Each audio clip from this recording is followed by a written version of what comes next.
नमस्कार प्रिय विद्यार्थियों, आप सभी का इतिहास की कक्षा में दोस्तों हार्दिक अभिनंदन है, स्वागत है। हम दूसरा पार्ट हिस्ट्री का पढ़ रहे हैं दोस्तों। कौन सा पार्ट पढ़ रहे हैं? सेकंड नंबर चैप्टर को पढ़ रहे हैं।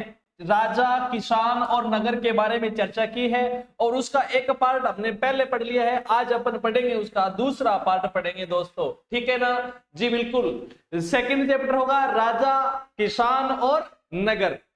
आइएगा हम सभी मिलकर के उस चैप्टर को पढ़ते हैं। वैदिक की जगह देविक राजा है और देविक राजा किनको कहते हैं दोस्तों? जो देवताओं के समान है, ठीक है ना। देविक राजा किसको कहते हैं? जो देवताओं के समान हो, ठीक है ना। तो ये देव शब्द है इसमें मूल, और देव में जब इक प्रत्यय जुड़ लगा है तो ये देविक बन जाता है दोस्तों। और देव का मतलब देवता होता है, देवताओं के सम्मान राजा।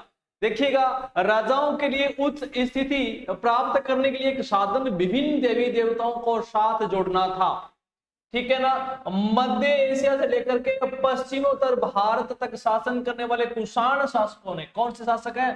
कुषाण शासकों ने लगभग प्रथम शताब्दी ईसा पूर्व से प्रथम शताब्दी ईस्वी तक, यानी ईसा पूर्व से ईस्वी तक, यानी ईसा मसीह के जन्म से पहले से लेकर के बाद तक, एक, ठीक है ना, एक ईस्वी तक इस उपाय का सबसे अच्छा उदाहरण प्रस्तुत किया है।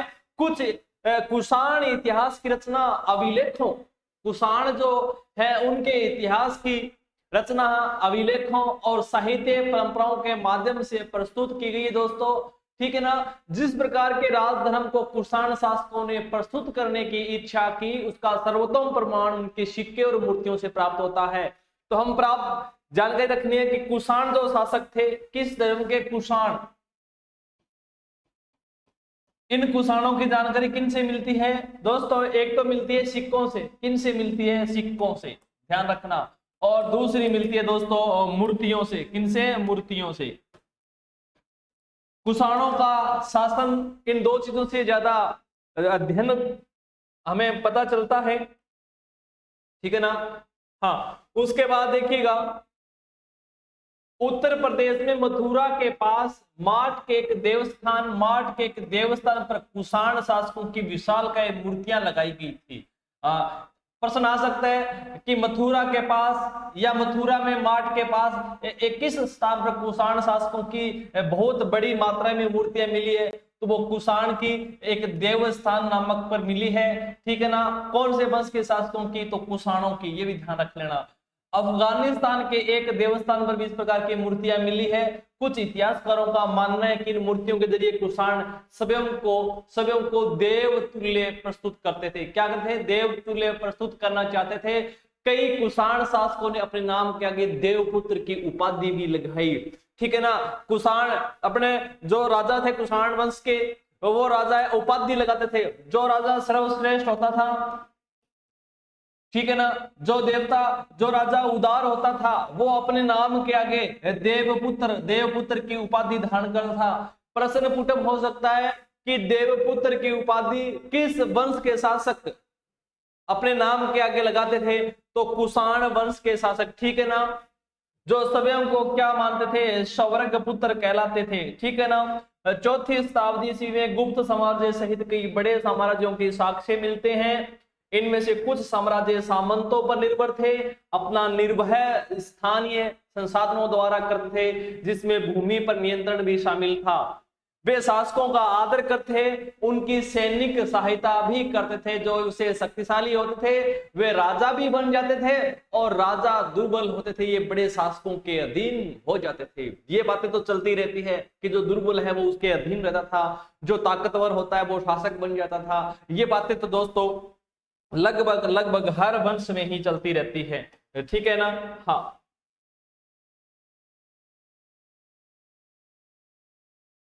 फिर देखिएगा, चौथी शताब्दी में गुप्त साम्राज्य के कई साक्ष्य मिलते हैं, ठीक है ना। कई साम्राज्य सामंतों पर निर्भर थे, ये निर्भय स्थानीय संसाधनों द्वारा करते थे, जिसकी भूमि पर नियंत्रण था।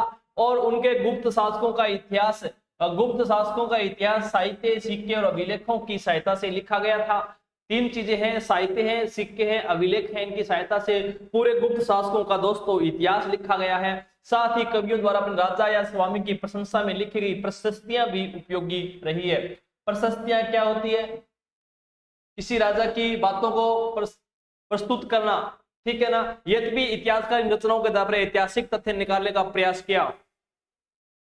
यहां एक चित्र के माध्यम से आप देख सकते हो, ये देखिएगा, ये सिक्का है। क्या है? सिक्का है एक कुषाण वंश का सिक्का है। ये किस वंश का सिक्का है? कुषाण वंश का सिक्का है दोस्तों। इसका अगर भाग में कनिष्क की फोटो है, अगले भाग में किसकी फोटो है? कनिष्क की फोटो है। और पीछे इसके पृष्ठ भाग पर क्या है? एक देवता के चित्र को दर्शाया गया है, ठीक है ना। ये प्रथम भाग है इसका, और ये कौन सा भाग है इसका? सेकंड भाग है, ठीक है, ओके।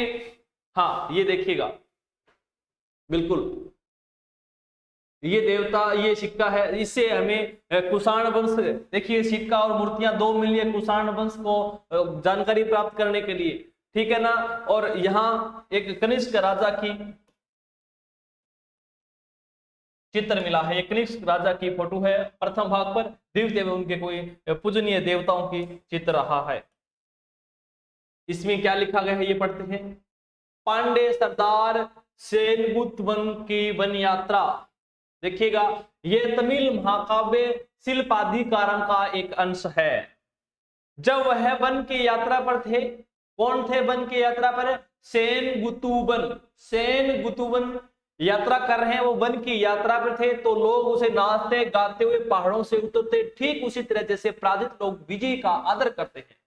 ऐसे लोगों का समूह मिला उनको, वे अपने साथ उपहार लाए जिनमें हाथी दांत, सुगंधित लकड़ी, हिरणों के बाल से बने चमर, मधु मतलब शहद, चंदन, गेरू, सुरमा, हल्दी, इलायची, मिर्च आदि वस्तुएं थी। वे अपने साथ नारियल, आम, जड़ी बूटी, फल, प्याज, गन्ना, फूल, सुपारी, केला, बाघों के बच्चे, शेर, हाथी, बंदर, भालू, हिरण, किस्तूरी, मृग, लोमड़ी, मोर, जंगली मुर्गे, बोलने वाले तोते आदि भी लाए।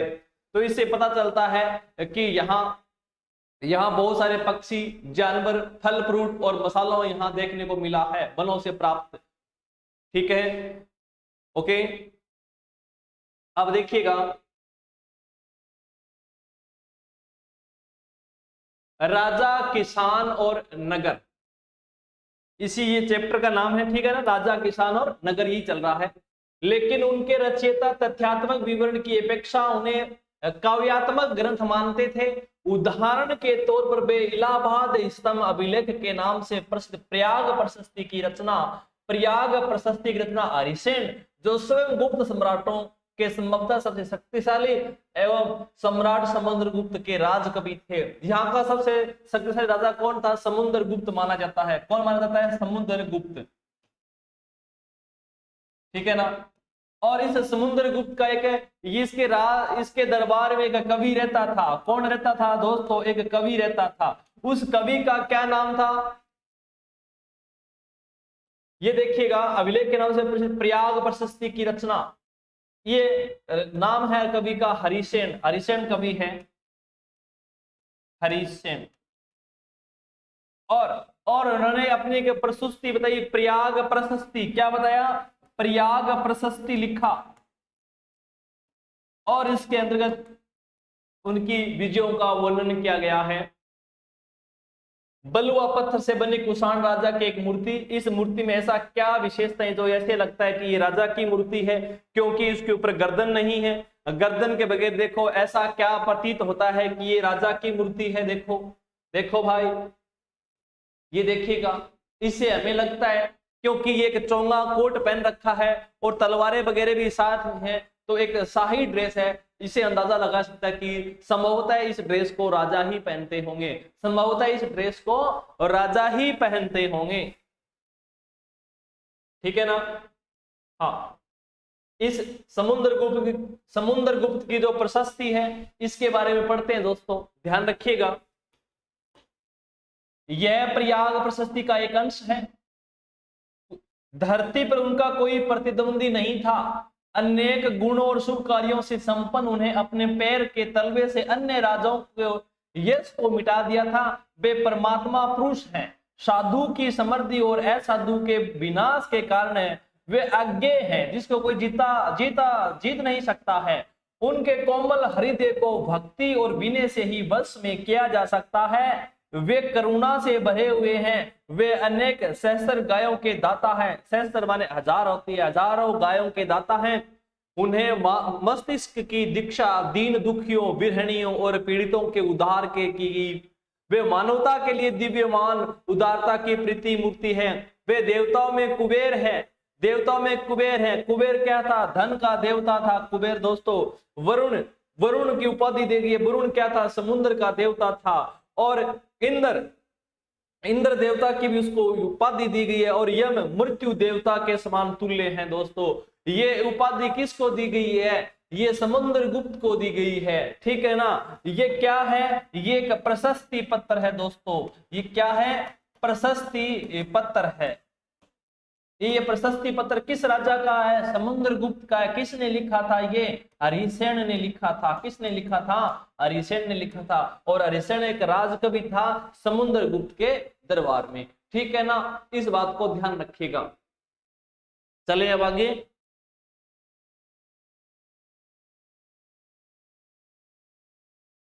हाँ, बदलता हुआ देहात।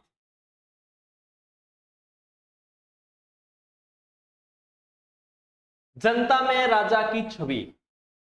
जनता में राजा का माहौल क्या था? जनता राजा से क्या चाहती थी? अब राजा के प्रति जनता क्या सोचती थी? जैसे मान लो हमारे यहाँ पर कोई भी व्यक्ति होता है, हम उसके प्रति कैसी हमारी छवि होती है? हम उसके प्रति अच्छा सोचते हैं या फिर हम बुरा सोचते हैं? कैसी उनकी छवि रही होगी? दोस्तों देखिएगा, राजाओं के बारे में प्रजा क्या सोचती थी। स्वाभाविक है कि अभिलेखों से सभी जवाब नहीं मिलते हैं। कुछ बातें अभिलेखों में लिखी हुई नहीं मिलती है, वो जनताओं के वास्तविक हाव भाव से ही पता चलता है। और वस्तुतः साधारण जनता द्वारा राजाओं के बारे में अपने विचारों और अनुभव के विवरण का कम ही छोड़े गए हैं। फिर भी इतिहासकारों ने इसका निराकरण करने का प्रयास किया है। उदाहरण के तौर पर जातक और पंचतंत्र जैसे ग्रंथों में वर्णित कथाओं की समीक्षा करके इतिहासकारों ने पता लगाया है कि इनमें से अनेक कथाओं के स्रोत मौखिक किस्से कहानियां हैं, जिन्हें बाद में लिपिबद्ध किया गया है। जातक कथाएं हैं, सहस्त्राब्दी ईस्वी के मध्य में पाली भाषा में लिखी गई है। जातक कथाएं हैं। जातक कथाएं का मतलब क्या होता है? किसी भी राजा के बारे में उसकी अच्छाइयों को लिखना। अच्छाइयां बातों को जब लिख दिया जाता है ना, जब वो लिख दिया जाता है वो जातक कथाएं कहलाती है। क्या कहलाती है? वो जातक कथाएं कहलाती है। और ये जातक कथाएं किस भाषा में लिखी गई? ध्यान रखना, ये पाली भाषा में लिखी गई थी दोस्तों। किस भाषा में लिखी गई थी? पाली भाषा में लिखी गई। ये भाषा भी याद रखनी है, ध्यान रखिएगा, पाली भाषा में लिखी गई थी। गंधतिंतु जातक नामक एक कहानी में बताया गया कि एक कुटिल राजा की प्रजा किस प्रकार से दुखी रहती है। यदि राजा चतुर होता है, यदि वो कठिनाई देता है नागरिकों को, तो उसकी जनता भी दुखी रहती है। इसके बारे में भी यहाँ विवरण किया गया है दोस्तों।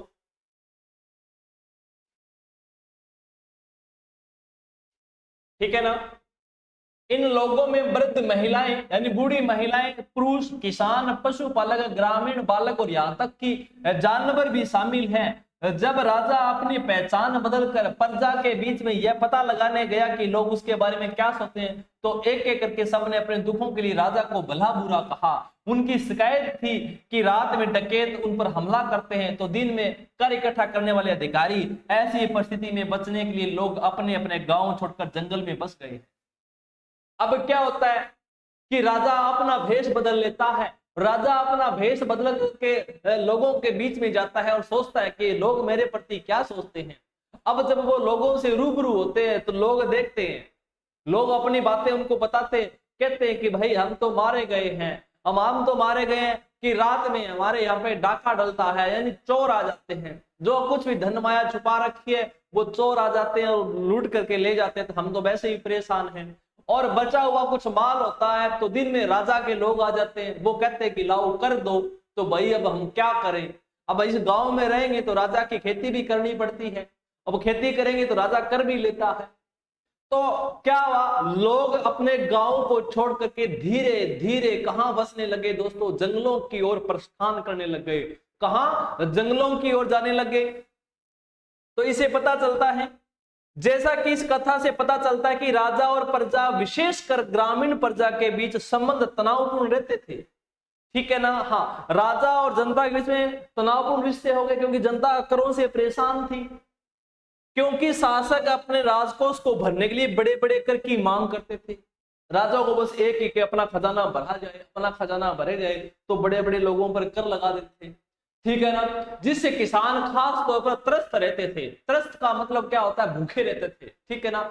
ये जातक कथा से पता चलता है कि इस संकट से बचने का एक उपाय जंगल की ओर जाना, जहां जंगल में जाकर के रह जाना था। ठीक है ना।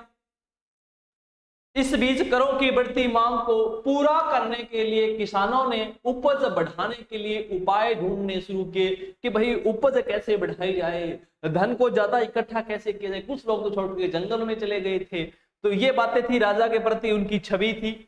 लेकिन ये बात तो हम और पढ़ते हैं, गुजरात की सुदर्शन झील। ठीक है ना। हाँ, मानचित्र 2 में गिरनार ढूंढिए, गिरनार के अंतर्गत। ठीक है ना। सुदर्शन झील एक कृत्रिम जलाशय है। ठीक है ना। हाँ, हमें इसका ज्ञान लगभग दूसरी शताब्दी ईस्वी के संस्कृत के एक पाषाण अभिलेख से होता है।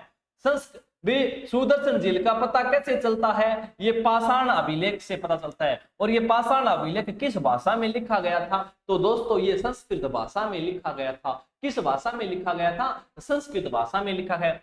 इस अभिलेख को शक शासक रुद्रदमन की उपलब्धियों का उल्लेख करने के लिए बनवाया गया था। किसका, यह अभिलेख में शक शासक रुद्रदमन की उपलब्धियों का विवरण किया गया था। इस अभिलेख में कहा गया है कि जल द्वारों और तटबंधों वाली इस झील का निर्माण मौर्य काल में एक स्थानीय राज्यपाल द्वारा किया गया।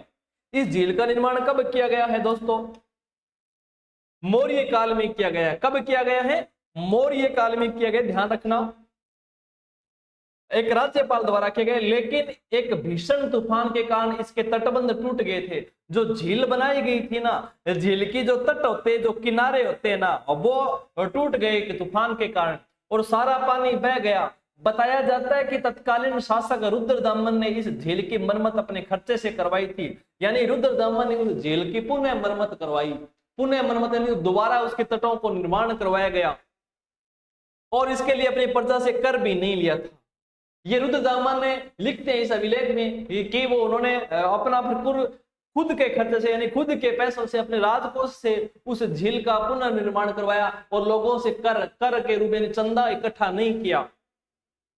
इसी पाषाण खंड पर एक और अभिलेख है जिसमें कहा गया है कि गुप्त वंश के शासक ने एक बार फिर से इस झील की मरम्मत और करवाई थी। यानी जैसे समय जाता है धीरे धीरे, वैसे ही कुछ चीजें हैं वो पुनर्गठित भी करनी पड़ती है, यानी वो खंडर हो जाती है। तो इस प्रकार से पुनः इस सुदर्शन झील का दोस्तों 2 बार पुनर्निर्माण करवाया गया है। ठीक है ना।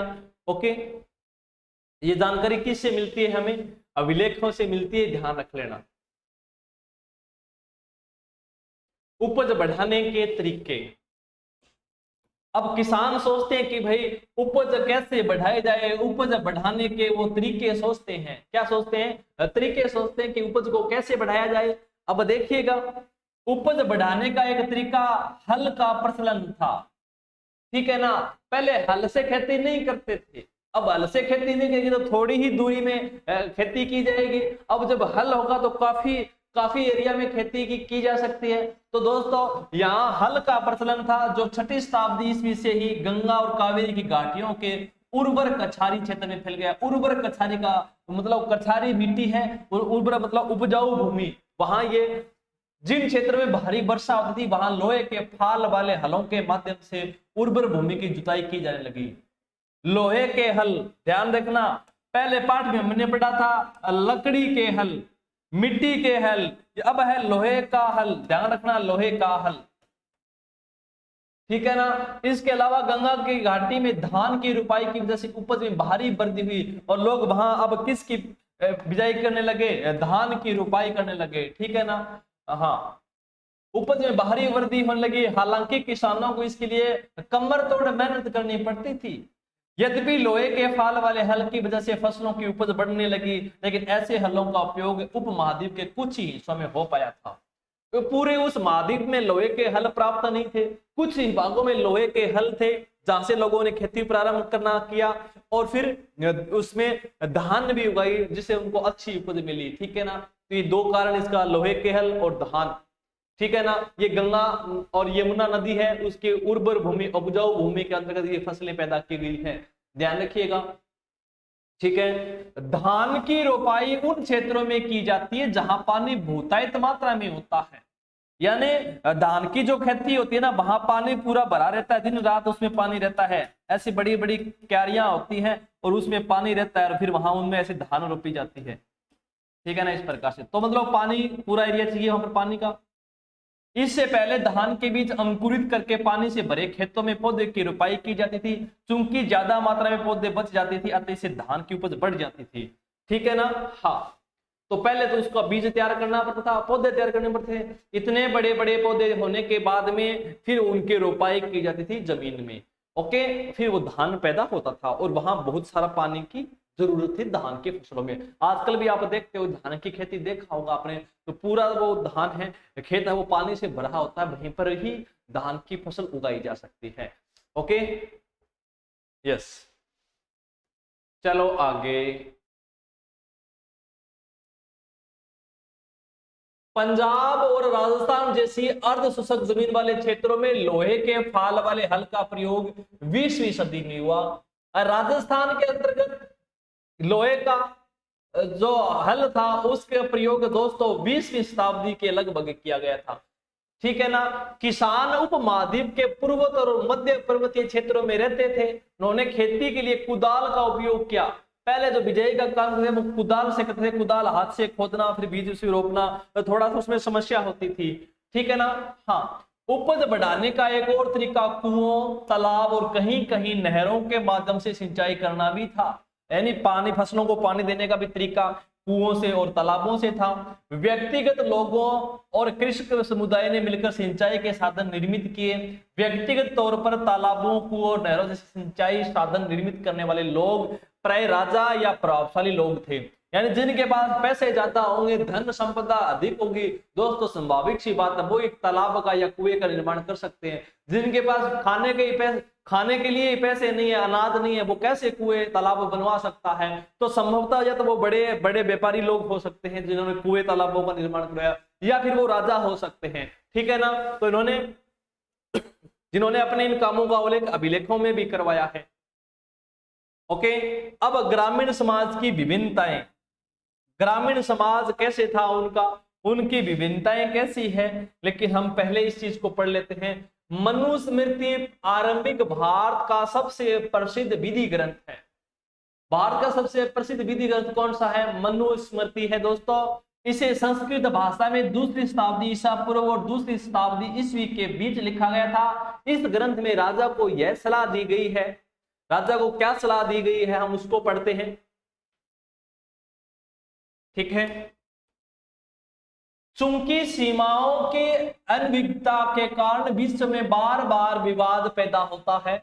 सीमाओं के लिए आजकल भी विवाद होता रहता है। जैसे किसी किसान की खेती है, उसकी जो सीमा है, कोई कहता है कि मेरी यहां तक जमीन है, कोई कहता है मेरी वहां तक, ऐसे विवाद होता रहता है। लेकिन पहले राज्य की सीमाओं का विवाद होता था, इसलिए उस सीमाओं की पहचान के लिए गुप्त निशान जमीन में गाड़ कर रखने चाहिए।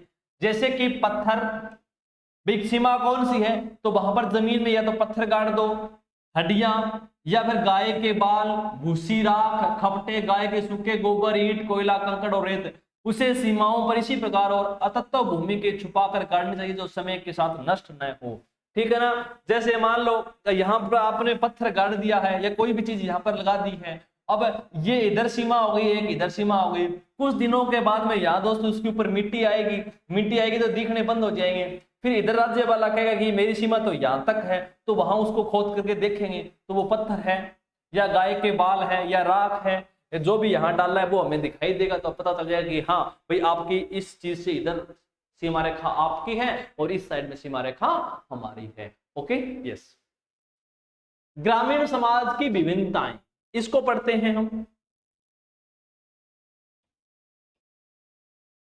यद्यपि खेती की नई तकनीकों से उपज तो बढ़ी, ठीक है ना, उपज तो बढ़ी, लेकिन इसके साथ क्या हुआ, उपज तो बढ़ी लेकिन इसके लाभ समान नहीं थे।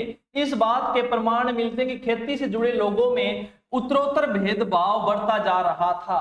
कहानियों में, विशेषकर बौद्ध कथाओं में, भूमिहीन खेतीहर श्रमिकों, छोटे किसानों और बड़े बड़े जमींदारों का उल्लेख मिलता है।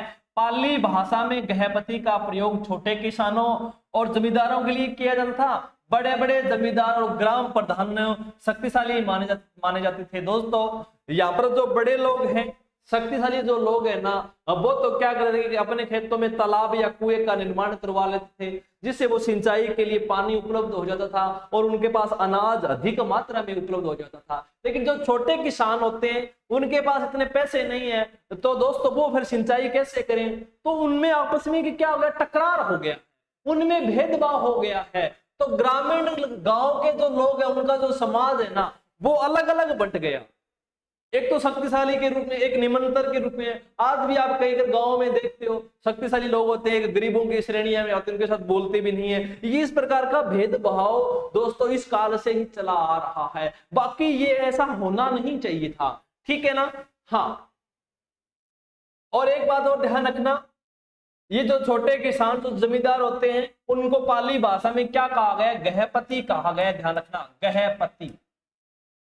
ये छोटे छोटे जो किसान होते हैं ना उनको बोला गया, छोटे किसान हैं जिनके पास धन संपदा कम है, कम खेती करते हैं। ये छोटे छोटे जो जमींदार हैं उनको पाली भाषा में क्या कहते हैं, गृहपति कहते हैं। ध्यान रखना, प्रश्न आ सकता है कि गृहपति से क्या आशय है, तो छोटे छोटे किसान या जमींदार। प्राय किसानों पर नियंत्रण रखते थे। ग्राम प्रधान का पद प्राय वंशानुगत होता था। गांव का जो प्रधान होता था, गांव का जो मुखिया होता वो वंशानुगत होता था। वंशानुगत का मतलब होता है वंश के हिसाब से। जैसे मान लो आज कोई प्रधान है, यदि वो वृद्ध होने लगे, बूढ़ा होने लगे, तो वो उसके बाद उसका बेटा प्रधान बन जाएगा। अब बेटा जो बूढ़ा होने लगेगा तो उस बेटे का फिर वो पुत्र होगा, वो प्रधान होने लगेगा। ये वंशानुगत होता है, वंश के हिसाब से चलता है, आगे से आगे चलता रहता है, ठीक है ना। हाँ, आरंभिक तमिल संगम साहित्य में भी गांव में रहने वाले विभिन्न वर्गों के लोगों का उल्लेख है, जैसे कि बेलार या बड़े जमींदार, हलवा, उलवर या दास, अणिमयी। यह संभव है कि इन वर्गों की विभिन्नताएं भूमि के स्वामित्व, श्रम और नई प्रौद्योगिकी के उपयोग पर आधारित है। ऐसी परिस्थिति में भूमि का स्वामित्व महत्वपूर्ण हो गया है, जिसकी चर्चा प्राय विधि ग्रंथों में की जाती है, ठीक है ना। ये प्रश्न पूछा है आप लोगों से, क्या ये सीमा चिन्ह विवाद के हल के लिए पर्याप्त रहेंगे? जो पत्थर हमने डाले हैं, गोबर खाद है, कंकड़ है, कोयला है, गाय के सुख है, क्या इनसे सीमा विवाद को टाला जा सकता है? आपको यस नो में आंसर देना है, ओके।